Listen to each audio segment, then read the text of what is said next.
most of the time when we do get pricing pushback from the field, a lot of times it's initially prompted by just inconsistency. And then that inconsistency in pricing, hey, I've bought this 3 times in the last couple months and I've paid 3 different pricing. Now they're laser focused and they're looking for other examples of where, where there's not consistent pricing. So with the overrides, that's really, one of the big issues is just the inconsistency initially raises red flags. But also, typically when order writers, I've been there, I've sat in that seat and done that thing, right? It's like whenever we see a number on the screen that we're not comfortable with, we tend to just, discount down to 0s and 5s, right? 20% or 25%. And so a lot of times we just leave money on the table just because we know that, well, typically if I just put 20% on this, I'm not going to get in trouble. It works most of the time. But in actuality, we could have gotten 27 or whatever. So one of the things I always coach my clients to do is when talking about overrides, we're never going to be able to completely get away from them. There's always going to be a time and place for them. But if we can just use the starting price, the strategic price as the basis, and let's just give a little bit off of that as opposed to just jump into those 0s and 5s.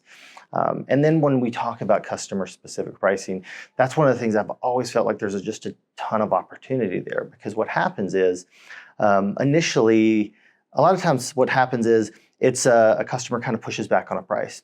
And so it's an overreaction to an uncomfortable interaction with a customer when they challenge us on price. So we go in and we lock in a price at, we'll say 25%. And then from that point forward forever, it's treated as if it is untouchable, as if it's this formal pricing agreement that can never be touched or optimized. And with regard to that too, there's a lot of clients or a lot of the companies I've seen in the past, there's not a formal review process for that. So one day a customer pushes back on us on price, we get a little uncomfortable, we overreach, we overreact, we go in and we lock in this item or this product family, at a 20% rate. And then forever that thing is treated as untouchable. And it's never reviewed.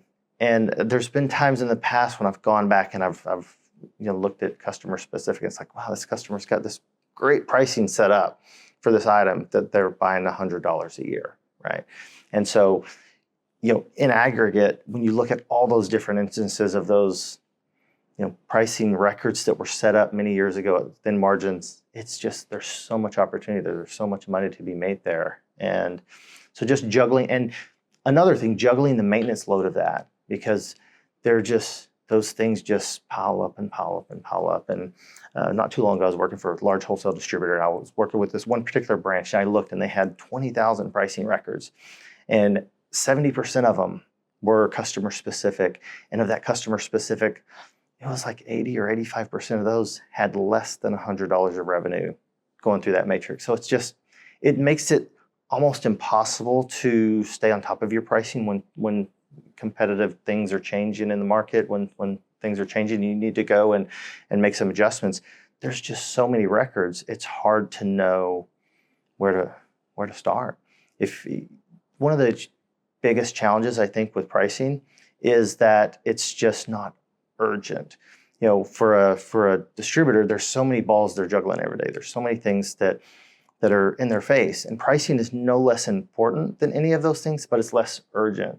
So because of that lack of urgency, it always gets pushed aside. And so they may have an hour a week to work on pricing, and they sit down for that 1 hour, and it takes them 40 minutes to just shift through all the noise that are these records that aren't affecting any revenue.